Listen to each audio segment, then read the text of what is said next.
যদি তুমি কাউকে পছন্দ নাই করো তাহলে তাকে কষ্ট দেওয়ার দরকার নেই।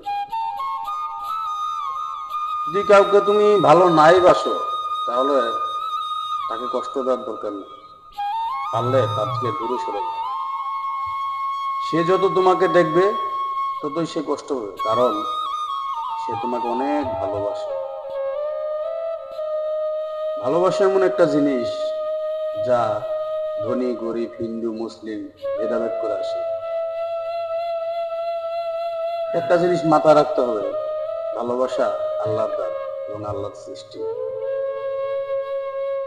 তোমাকে অনেক ভালো লাগে তার কাছে, কিন্তু তোমার ভালো লাগে না।